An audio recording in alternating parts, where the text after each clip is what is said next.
మందికి 20,000 రూపాయలు సీఎం సంచలన నిర్ణయం.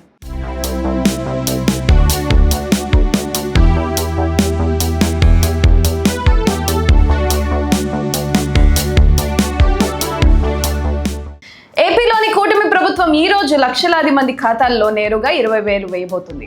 అసలు ఇంత భారీ మొత్తం ఎవరికి వస్తుంది? దీని వెనుక ఉన్న అసలు కారణం ఏంటి? ఏపీ సర్కార్ వేసిన ఈ మాస్టర్ ప్లాన్ ఏంటో తెలియాలంటే ఈ వీడియోని ఎండ్ వరకు చూడండి.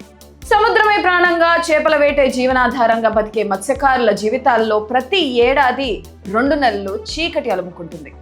మత్స్య సంపదను పెంచేందుకు గాను ప్రభుత్వం ప్రతి సంవత్సరం ఏప్రిల్ 15 నుంచి జూన్ 14 వరకు అంటే ఏకంగా 61 రోజుల పాటు సముద్రంలో వేటపై నిషేధం విధిస్తుంది. మరి ఈ 2 నెలలు ఆ కుటుంబాలు ఎలా బతకాలి? వారి పరిస్థితి ఏంటి? ఈ ప్రశ్నకు సమాధానమే కూటమి ప్రభుత్వం తీసుకొచ్చిన ఈ కొత్త నిర్ణయం.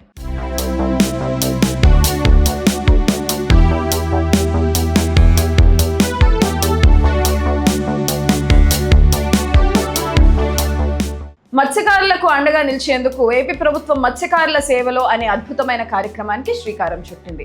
ఇందులో భాగంగా వేట నిషేధ సమయంలో వారు పడే ఇబ్బందులను తొలగించడానికి ఒక్క కుటుంబానికి ఏకంగా 20,000 రూపాయల ఆర్థిక సాయం అందిస్తుంది. ఈ ఒక్క పథకం ద్వారా ఏపీలో ఉన్న 1,30,796 మత్స్యకారుల కుటుంబాలకు మేలు జరగనుంది. దీనికోసం ప్రభుత్వం ఏకంగా 262 కోట్ల విడుదల చేస్తుంది. ముఖ్యమంత్రి చంద్రబాబు నాయుడు గారు స్వయంగా నెల్లూరు జిల్లా కావలిలో జరిగే సభలో ఈ నిధులను బటన్ నొక్కి విడుదల చేయనున్నారు. ఆ తర్వాత మత్స్యకారులతో నేరుగా ముఖాముఖి కూడా నిర్వహించబోతున్నారు. ఇక్కడే ఒక ఆసక్తికరమైన విషయం గమనించాలి. గత వైసీపీ ప్రభుత్వంలో ఈ వేట నిషేధ భృతి కింద కేవలం 10,000 రూపాయలు మాత్రమే ఇచ్చేవారు. కానీ కూటమి ప్రభుత్వం ఆ మొత్తాన్ని డబల్ చేసి 20,000కు పెంచింది. అంతేకాదు గత ఏడాది లబ్ధిదారులకు 1,21,000 మంది ఉంటే ఈ ఏడాది ఆ సంఖ్య 1,30,000కు పెరగడం విశేషం. గత 2 ఏళ్లలో మత్స్యకారుల కోసం ఏకంగా 505 కోట్లు ఖర్చు చేసినట్లు రికార్డులు చెబుతున్నాయి. ఏది ఏమైనా ఉపాధి కోల్పోయిన సమయంలో ఈ 20,000 రూపాయలు వారి కుటుంబాలకు ఒక కొండంత అండా అని చెప్పాలి.